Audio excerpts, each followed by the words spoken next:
Chers abonnés, ainsi que chers amis qui nous suivent à travers Galsen Cours, heureux de vous retrouver aujourd'hui avec un nouveau tutoriel qui est tout simplement un exercice de dissertation scientifique, c'est-à-dire la restriction organisée des connaissances.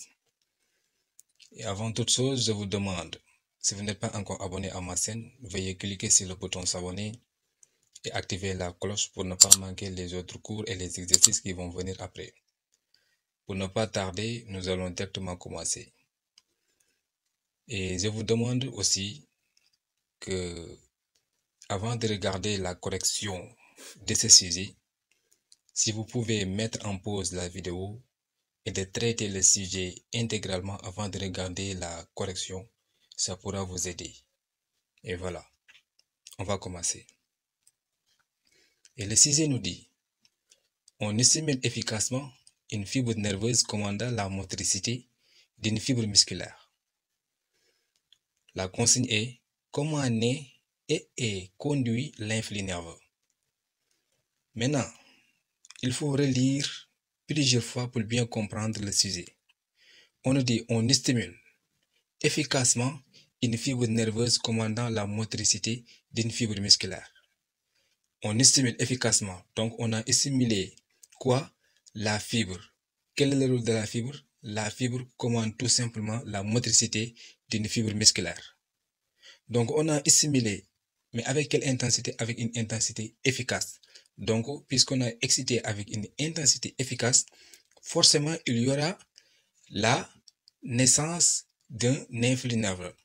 Donc puisqu'il y a la naissance d'un influx nerveux, donc après cette naissance, l'influx sera propagé. Donc on nous demande dans la consigne comment naît et est conduit l'influx nerveux. C'est ça que le sujet nous dit. Comment naît et est conduit l'influx nerveux. Donc notre travail sera reposé sur deux points. La naissance de l'influx nerveux et la manière dont l'influx nerveux sera conduit. On est d'accord? Donc, nous allons commencer la correction. Maintenant, je vous dis que notre travail sera ponctué en deux points. Le premier point autant pour moi, c'est tout simplement la naissance de l'influx nerveux. On va parler de la naissance de l'influx nerveux. On est d'accord? On a assimilé, c'est-à-dire, on a assimilé en un point A, par exemple, qui sera l'artefact de stimulation, c'est-à-dire le moment où la stimulation a été portée. Voilà, c'est ça le schéma. Le point A, c'est tout simplement artefact de stimulation, le moment où on a porté le stimulus.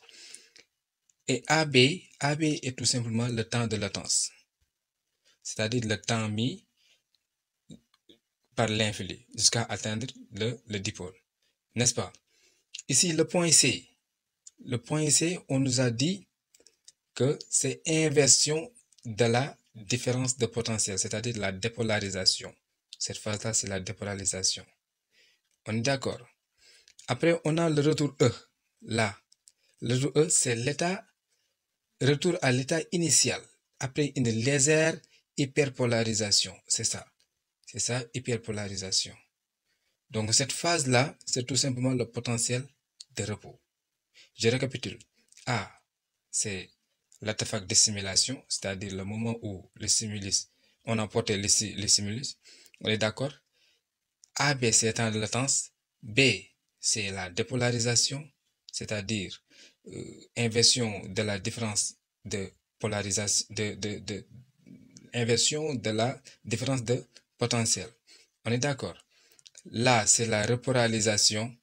Ici, en D, on a une hyperpolarisation. Et là, le E, c'est retour à l'état initial après une légère hyperpolarisation en D. Maintenant, on peut débuter en disant tout simplement que la naissance de l'influx nerveux se traite de la manière suivante. On nous dit ce qu'on va commencer au repos. comme les autres cellules, est caractérisé par l'existence d'une différence de potentiel entre les deux côtés de la membrane plasmique. C'est-à-dire il y a le côté interne et le côté externe.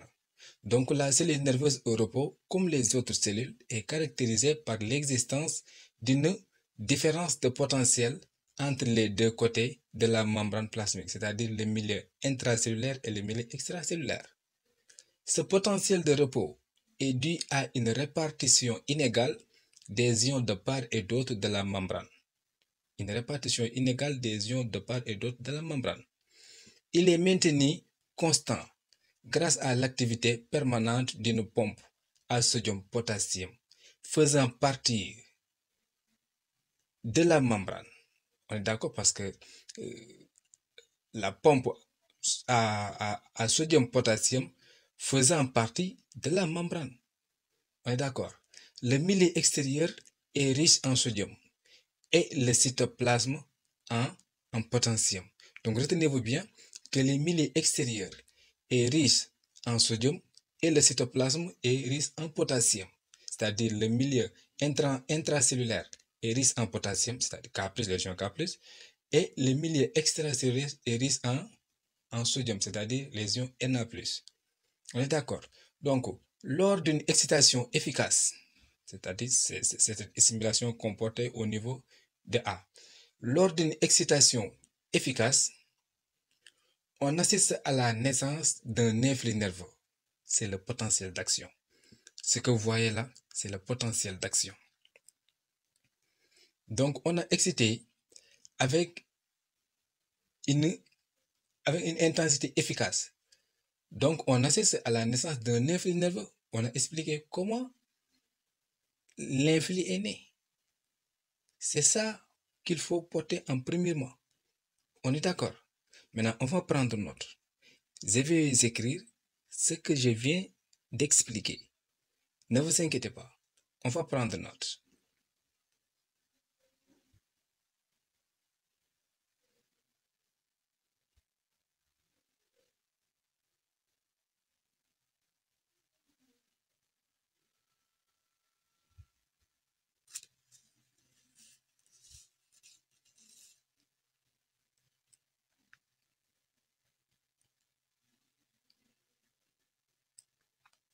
Voilà. C'est ça, la première partie. Une partie de la première partie, voilà. On dit la cellule nerveuse au repos, comme les autres cellules, est caractérisée par l'existence d'une différence de potentiel entre les deux côtés de la membrane plasmique. Ce potentiel de repos est dû à une répartition inégale des ions de part et d'autre de la membrane. Il est maintenu constant grâce à l'activité permanente d'une pompe à sodium-potassium faisant partie de la membrane. Le milieu extérieur est riche en sodium et le cytoplasme en potassium. Lors d'une excitation efficace, on assiste à la naissance d'un influx nerveux, c'est-à-dire le potentiel d'action. Là, je récapitule. Le A, c'est le moment où on a porté le stimulus, c'est-à-dire artefact de stimulation. AB, c'est temps de latence. BC, c'est la dépolarisation. De C, avant d'arriver à D, c'est la repolarisation. Ici, on a une hyperpolarisation en D. Et le E, c'est le potentiel de repos, c'est-à-dire le retour à l'état initial après une légère hyperpolarisation en D. Maintenant, on continue. Vous devez savoir aussi, on a expliqué le milieu extracellulaire et le milieu intracellulaire. On avait dit que le milieu extracellulaire est riche en ion Na+, le sodium, et le milieu intracellulaire est riche en ion potassium, c'est-à-dire le K+. Mais retenez-vous bien que les propriétés de la membrane sont modifiées. Il apparaît au point excité une dépolarisation locale suffisante pour provoquer l'ouverture des canaux à sodium, c'est-à-dire les canaux Na+. Il y a une entrée importante des ions sodium. Une fois que on a porté cette excitation, les ions à sodium, les canaux des ions à sodium s'ouvrent. Une fois que maintenant ces canaux-là s'ouvrent, il y a forcément une entrée massive des ions Na+, par ouverture des canaux à sodium. qui étaient auparavant fermés. Cela entraîne la dépolarisation, l'entrée massive des ions Na+ dans le milieu intracellulaire en passant par les canaux à sodium entraîne tout simplement la dépolarisation. Puis, les canaux à sodium se ferment. Une fois que maintenant les ions Na+ entrent dans le milieu intracellulaire à travers les canaux à sodium, ces canaux vont refermer. On est d'accord? Sont inactivés en même temps et des canaux à potassium s'ouvrent.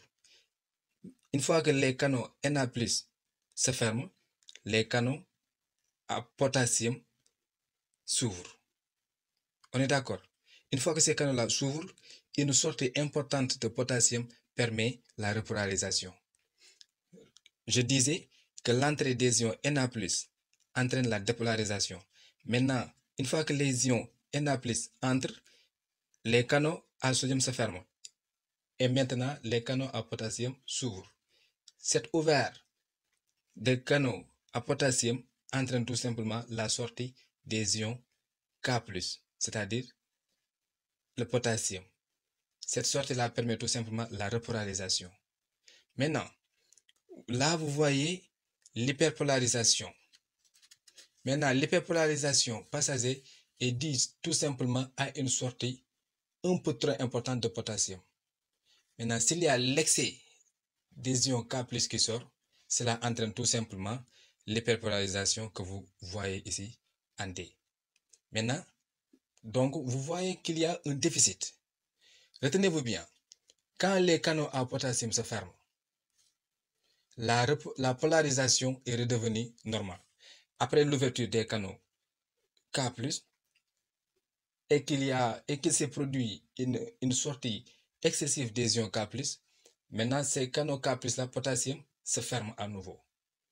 Quand les canaux à potassium se ferment, la repolarisation est redevenue normale. Mais la répartition des ions reste anormale, c'est-à-dire excès de sodium interne et déficit de potassium interne. Maintenant, une augmentation de l'activité de la pompe à sodium-potassium va rétablir une répartition normale en quelques millisecondes. La figure 2 représente l'étape finale, c'est-à-dire l'activité de la pompe à sodium-potassium. Vous allez encore voir la figure 2. Cette fois-ci, on a tout simplement la figure 1, n'est-ce pas? Après, vous allez voir la figure 2. Maintenant, on va prendre note parce que il est temps. J'ai expliqué, mais nous allons prendre note. On est d'accord? On y va.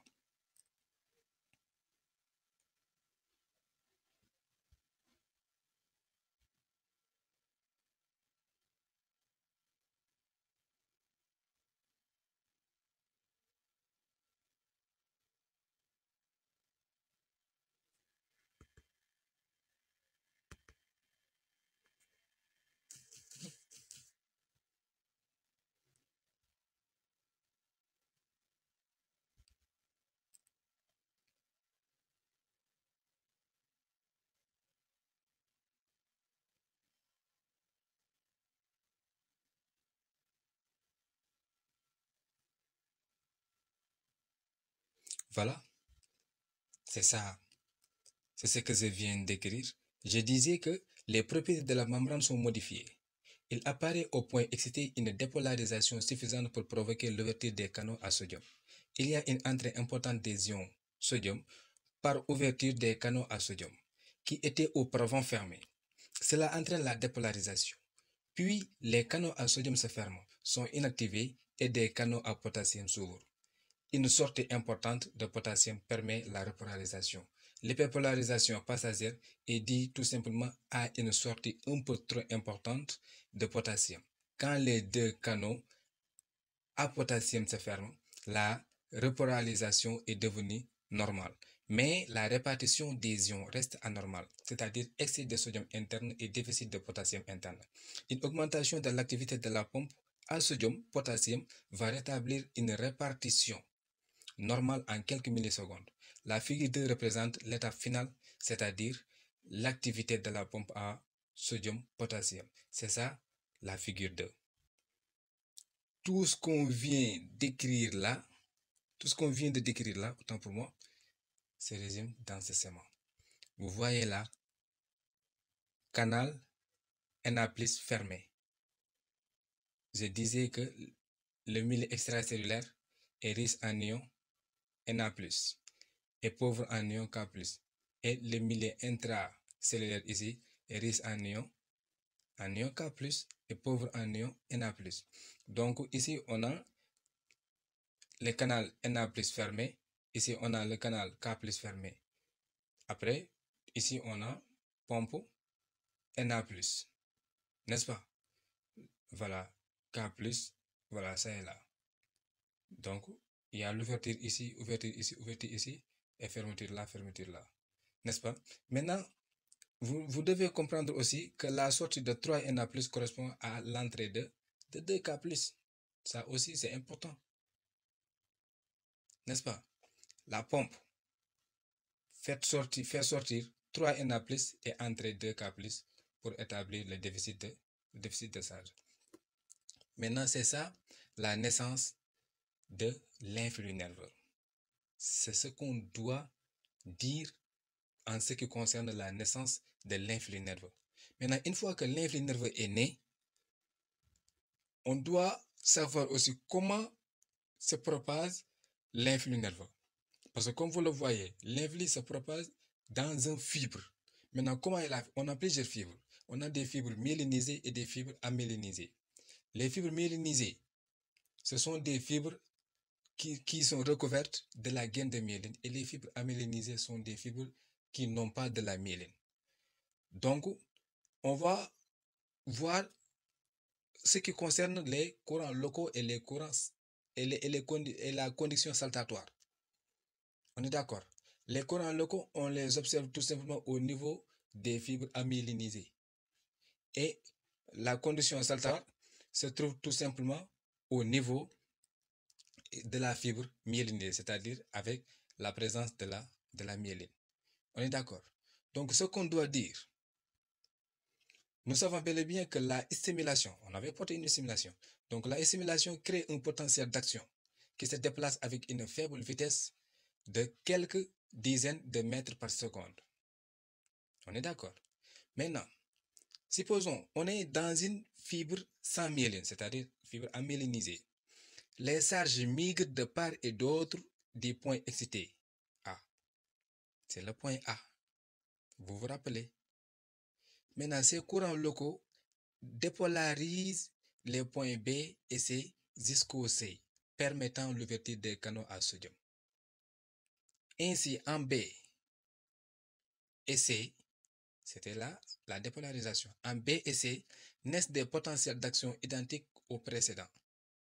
Le potentiel d'action sans cesse régénéré reste identique à lui-même tout au long de la fibre. On va prendre note. Vous allez comprendre.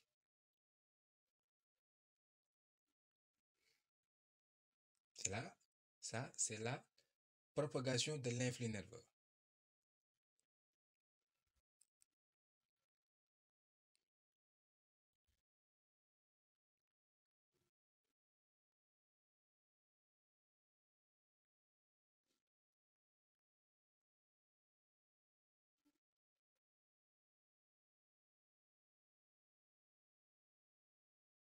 Voilà, c'est ce que je disais.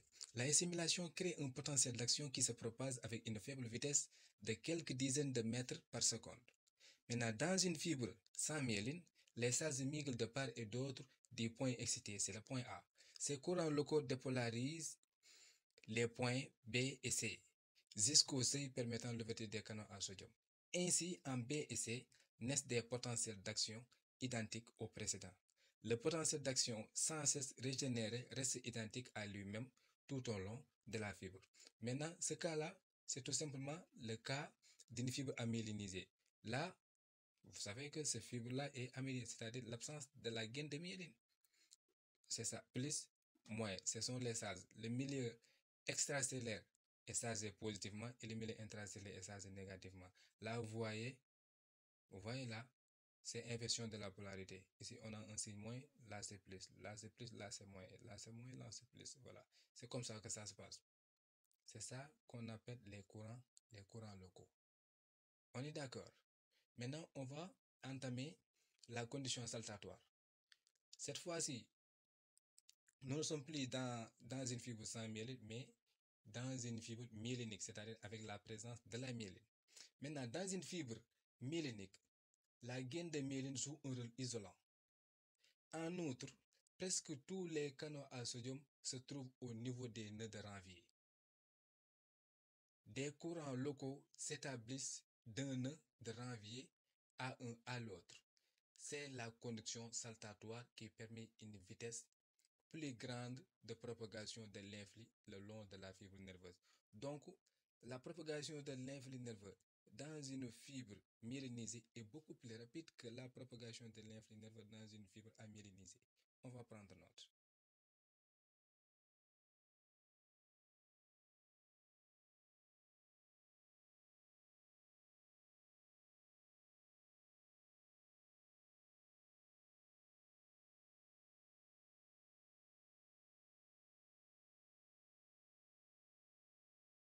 C'est ça la figure de la condition saltatoire. Maintenant, si vous voulez télécharger la correction sous format de PDF, vous pouvez regarder en bas de la description de la vidéo. Il y a un lien il y a un lien tout simplement qui vous permet de télécharger